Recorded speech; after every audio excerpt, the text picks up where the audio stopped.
Avellino Samuel. This is some of his work. Really nice guy. Roger, where's he from? What island? St. John's. St. John's, yeah. Virgin Islands. If you have a chance, he doesn't, I don't even know if he has a website, but if you Google him, you'll see it. He does have one. Does he yes, have one? yes. You'll see a lot of his work, and he just does beautiful hollow forms, and incredibly quickly. In fact, I brought a piece I'll show you. He had a little raffle of some stuff he had, and I won a hollow form that he had done. And the work off the tool is just unbelievable. It feels like it was sanded inside, and it's about 3/6. Do this real quickly, and then we'll get up on stage. But basically, just draw some grid lines, both horizontally and circumferentially, and use that to lay out the spirals, indexing it for however.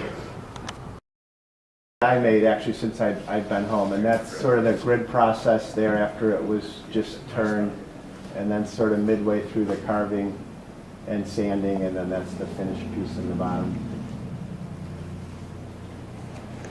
So you basically start by cutting V-grooves along the layout lines, and then just gradually shaping back farther and farther to get the beads.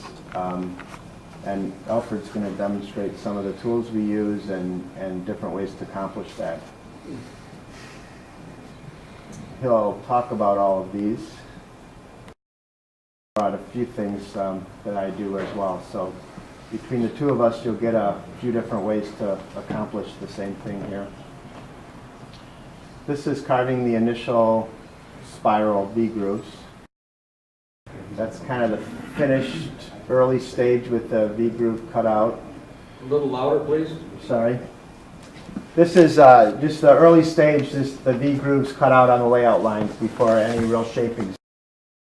So you can make them very shallow in a thin wall, lightly turned, more of a texture almost, or you can do them really like these pieces are, where they're very heavily carved.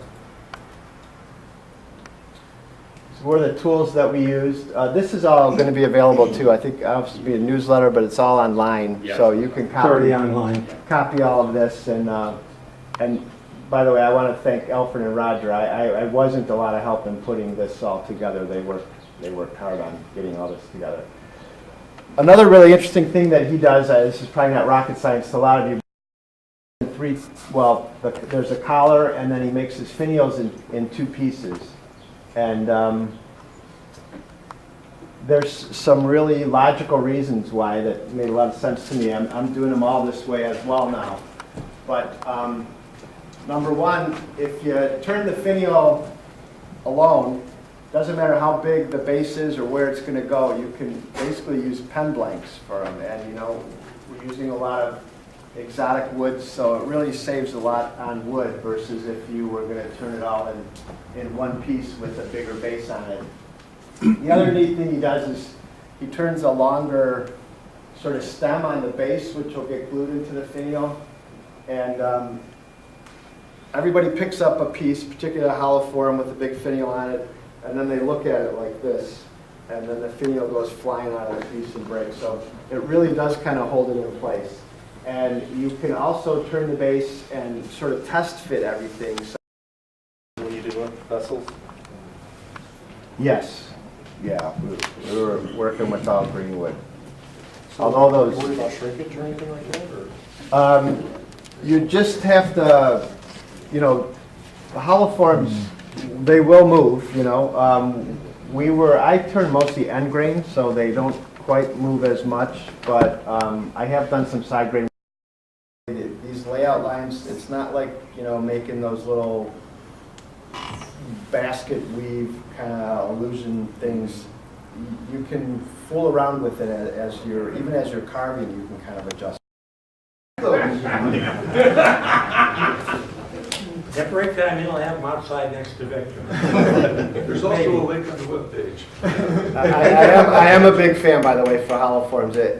They're firm enough, but they have just a little bit of give in them, so it's a little harder to crush them when you're putting them back on the lathe. Do you have one of those? So generally we were turning small tenons on these, And when I say small tenons, I mean very small. A little base on them with the same accent wood that we use for the collar and the finial. And the tenon just kind of allowed you to register that and center it. But so if you have a place, you can, it would be on a chuck, or perhaps it's half turn, you know, you're just finishing the turning. But basically, you just need to make some reference points, and it doesn't really matter where they're at. It's not going to limit you in laying it out, but you have to set up a grid. And in my own experience making, you know, several of these now, basically the more layout lines, the better. So you want a line also where the spirals are going to terminate on both ends. So then, in terms of setting up the vertical lines, if you have the indexing head, this is really annoying. Yeah, you ought to turn that shade the If other you have an way. indexing head, you can, you know, use that and set them up. I'm doing it here, but let's see. So that's the screw hole here.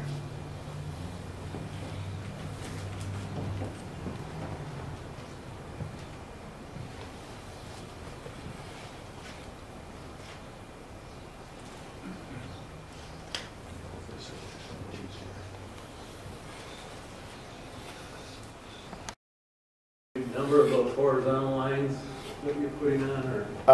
These are going to be the number of the beads or spirals that you're carving. So there's no magic number, but however many you put, that's how many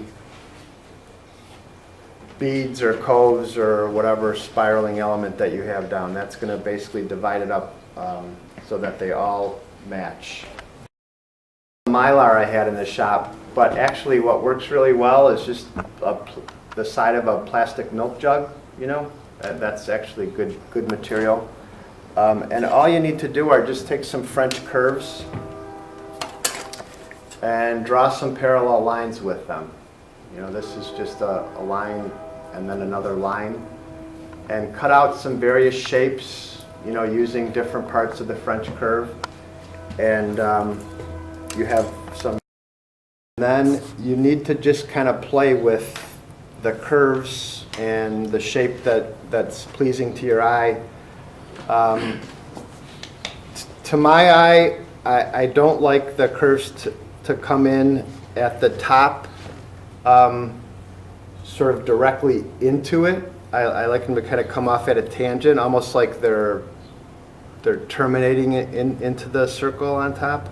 So I have them kind of come off something, I don't know what you're seeing, but one of the vertical lines, and I just sort of play with it, and usually it takes a few times before you get what you like. Erase it, redo it. Sometimes the first line you put on looks really well, or, you know, lays out really well, but when you put the second line, fooling around. So you're not trying to make sure that these lines do anything with intersecting at, you know, in the graph that you laid out. All you really care about is that the graph is reasonably accurate, so that if this line intersects here and here, it's going to intersect at that point every time. So you don't need to try and set them up where they're actually coming across. Those lines are just reference points. After you put the first line in, could you use dividers to keep doing that? Going to intersect, like for instance, if I'm going to transition to another point right here, you know, maybe I'll just make a mark on this line, and I'll know that that's where I'm going to start moving forward. And then we basically are coming back around the other way and going to try to make it terminate again at a point. Yeah, I don't have enough. You have a bunch of various shapes depending on the shape of your vessel. Some curves work better than others. And then we're really just picking a curve that'll kind of bring those two together in the middle. And I don't know if, can you guys and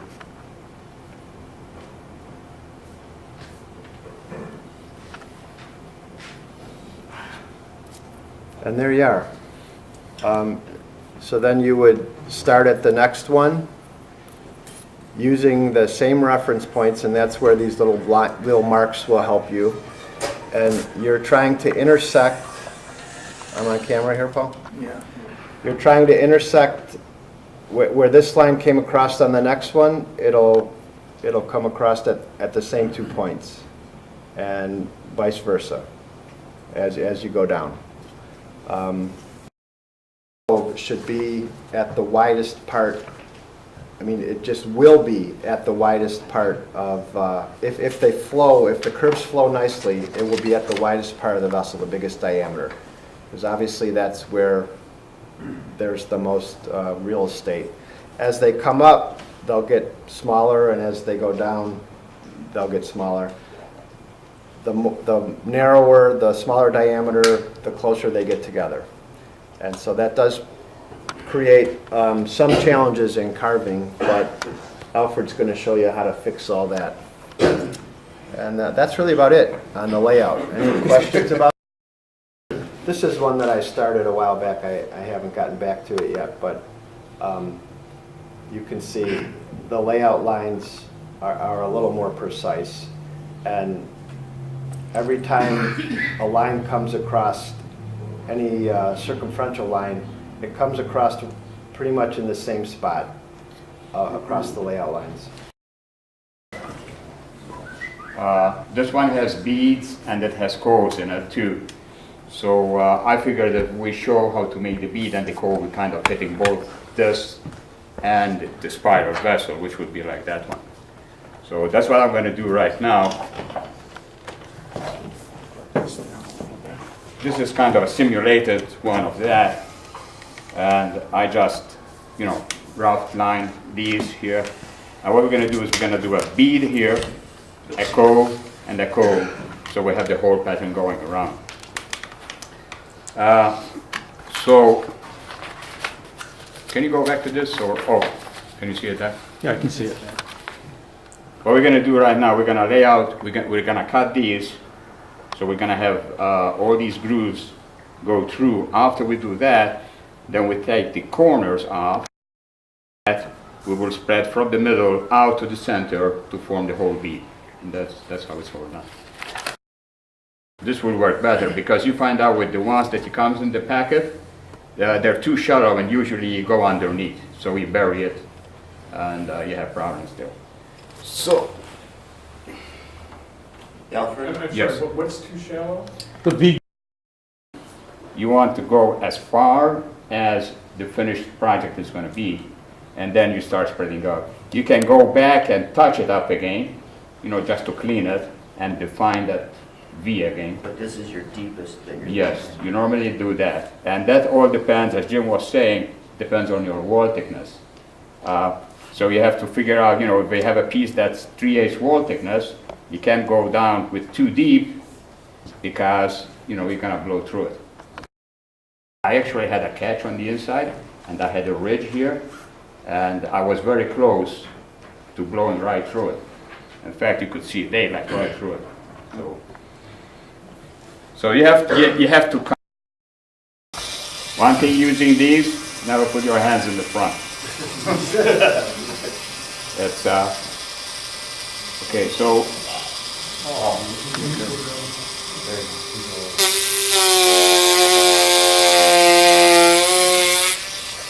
What I normally do, I start it, don't go very deep with the first cut. I want to define it, and then I can go deeper on it.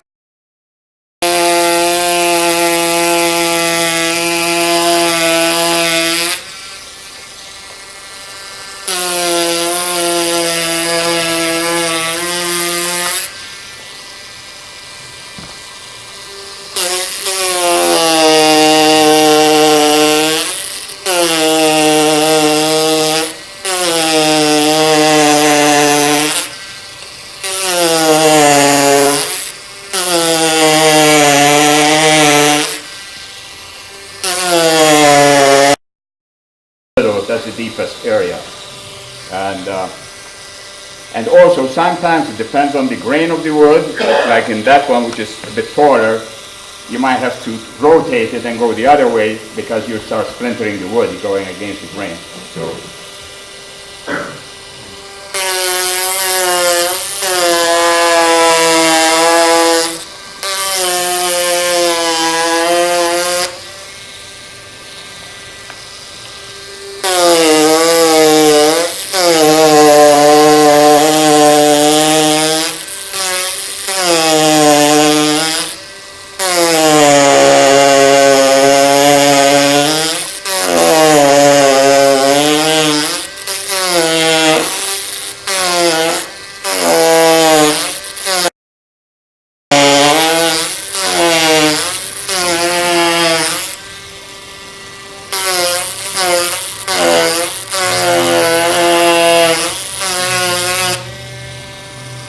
So the process is keep going like that until you get the depth that you're comfortable with.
Well, for the sake of time, I'm not going to go any deeper because I want to show you know how to do the beads and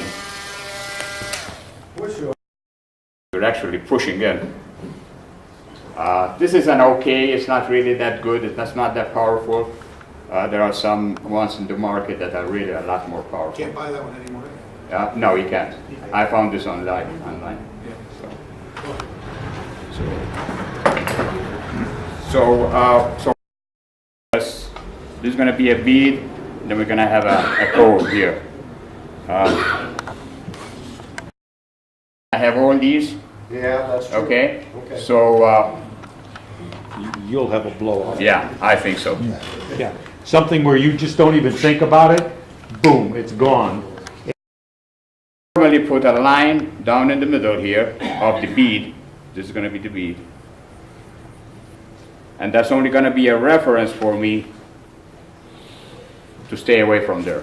I do not want to touch that apex of the bead because that's the last place I want to be at. It's when I'm gonna, you have this bead done and this side, and then you're just gonna put them all together. So the very top, you don't want to touch it. I know Jim does different things. He goes from the middle and he puts lines, so that's different reference points, right? Yeah, Jim, you want to talk about? After just the initial, this is fairly thin. This is after the initial V-cuts. And I do the same thing that Alfred does. I'll draw a line right down sort of the middle of them as a reference line. That's going to be my high point. But then I'll also draw some secondary lines in here. Depending on how wide these are, I might do 2 or 3. And basically, I just use those. I kind of cut them off in facets, you know, so it's, rather than trying to create a nice curve, I'll kind of keep knocking off the corners. And So you start by taking the corners off. I mean, he does it so fast, and he leaves it a bit not too tight here, so he can move the blade from one side to the other. So if I'm doing this bead on here, the edge is not digging into the other side.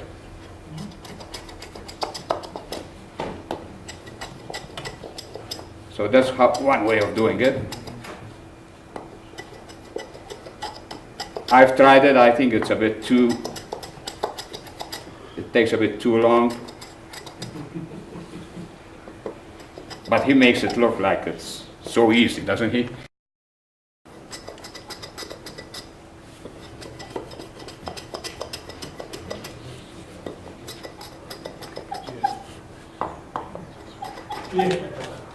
I suppose by using this, it kind of helps you to do what Jim was saying. Having a sharp tool will help you a lot. So that's one way to do it. I don't know how this is going to work. What bit are you using, Alfred? This is a cut saw. Hey, Jim. I don't know exactly how they attach them, but they do come in the color denotes the grit. I know that they have two, they actually have three grits. They have a yellow, a green, and they have the orange one. Right. So I like using this. How fast, Alfred? Wide open. I'm about 30,000 right now. No. Max is about, I think, 45 or 40, isn't that, Roger? About 40 on this? 45. Yeah. So, this is going to be the... Put my thumb here, it kind of helps me.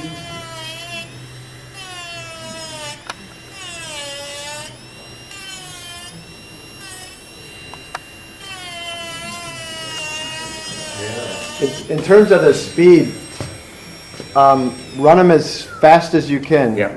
That they don't vibrate. You know. So then I keep feathering out towards the middle without touching that middle line.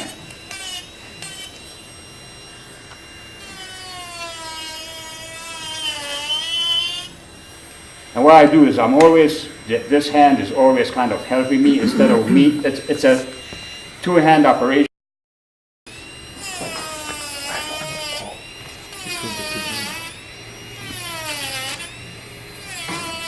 Do either of you have one of those print box?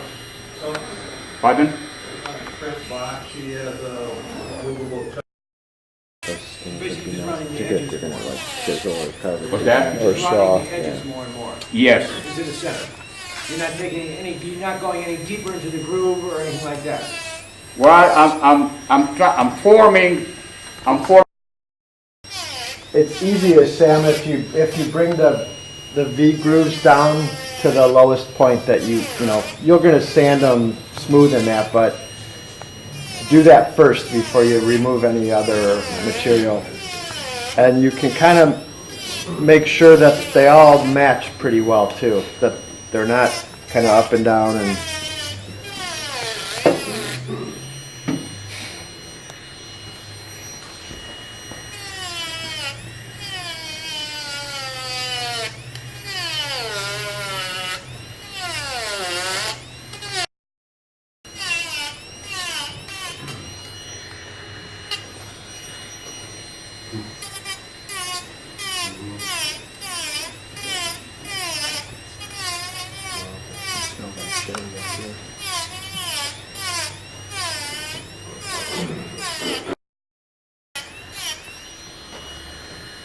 The way you can, start to see it now. It's started to form. See it? Hey, See, you can see it, just turn hold the turn it this way, man. other, Twist. there you go. Yeah. Not quite that much. Tip it up a little bit. There you go. There we go, we got it.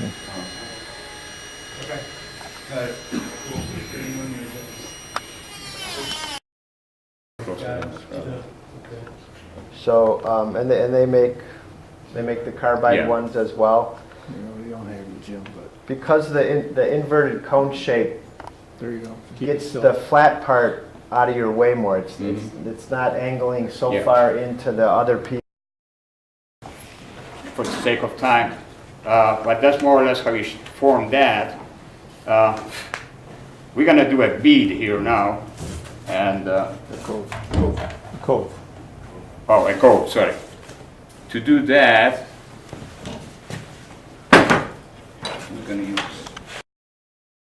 So the front, if it, you know, if you push it in, it's not gonna dig in for you.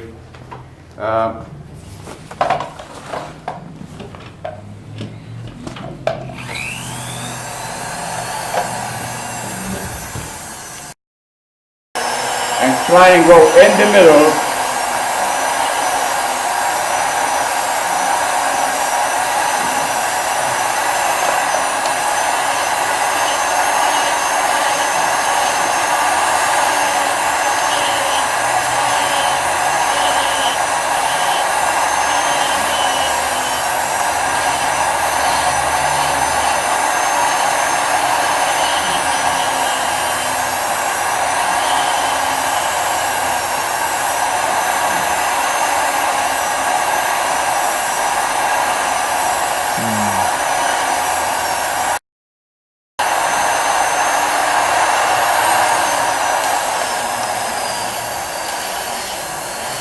While Alfred's doing that, I'm gonna pass these around. This is a metal lathe, like a parting tool for metal lathe, and they work amazingly well. So here we have that cove there.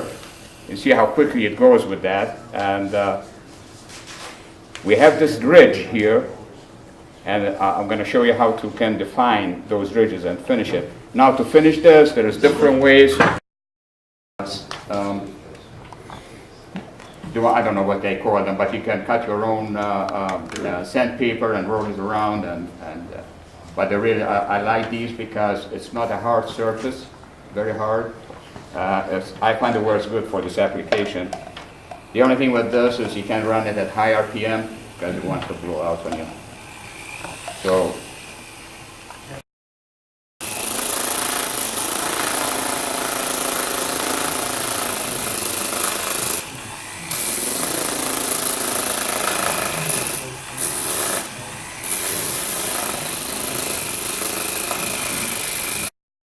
now to finish for the beads here, again, there's various ways how you can do that. You can use files. The best files would be for this would be the ones that have a safety edge. Like this one, there's no teeth on the side. So, Yep. so we're gonna go here. This side is not cutting on that. You're just defining that base there.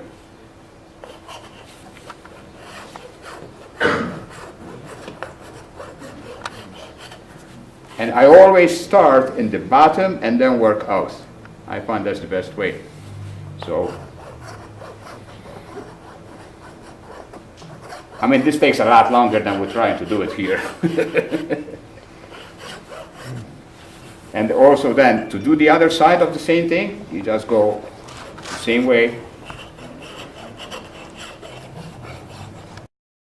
And then you can go, after you have defined here and you have a sharp edge here, how are you gonna finish that?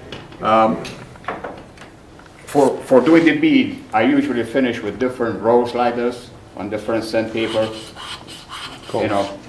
And start with the big ones at the bottom, then I have different sizes for the different, width here. So I have different grits of, and because it's hard, it's not gonna go over the bumps, it kind of takes the bumps off. And what we're really looking forward here is, if you take the bumps off, it's gonna smooth itself. We're not gonna try and shape it with this, a little bit, but not much. So you just go around, look. It's a long process, but You can do a lot with the other tools before you come to here. This is kind of that this works really good. I got a bunch of these separate. Actually, I think this is a piece of 2x4, but you can make them out of everything. Double-sided tape, cut a piece, glue it there, get different sandpaper grit, and this works excellent for the final finishing.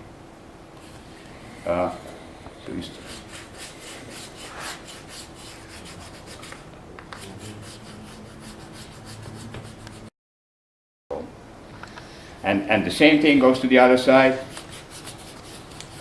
You start doing all these, and then when you have an even surface with the same grit and roughness, then it's time to go to the next grit.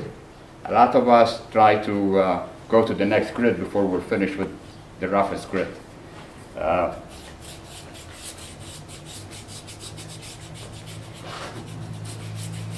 These are my favorite tool. I do Yes. most of my Yeah. shaping with, Yeah. I use that in lieu of, with stuff. You could buy it in the office supply stores. And I make them exactly as wide as that and kind of shape them around so that they're really thin and they really will get Yeah. right in those angles. Yeah, because the secret of all this is to get, the idea is to get that crisp edge here. What you want to do is when you look at it, you're just seeing one line flowing. You don't want to see any of that, and you want to see this line here going. And basically, I guess that's it.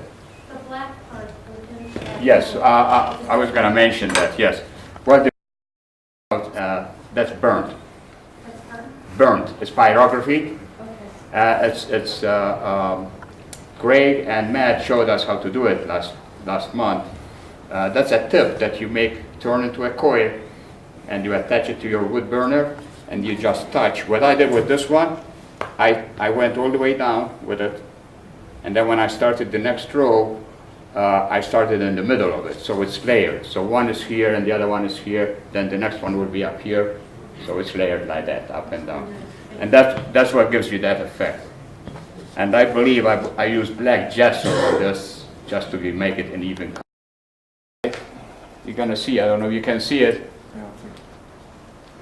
Sometimes There is a reflection. The reason is because this is cherry, and what it did, it dried the oil that there is in the cherry, so the lye didn't, because that's what lye does. It activates with the oil in there, the tannic oil, and it didn't react the same.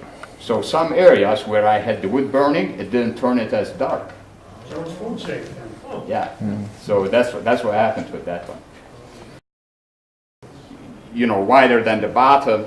And one other thing we learned on there is that the top and the bottom spiral, if you see the top here, you don't want to see where that ends in the bottom, so it has to turn somewhere behind. Okay, that's what they suggest. So instead of being straight like that or a bit of an angle, you want it to turn so you don't see it. So you won't be able to see where it starts. You see where it starts, but you don't see the end. Rounder than I ordinarily would. It does, because sort of flows better you're than- not seeing the circumference, Right. the profile of it all the time. Right.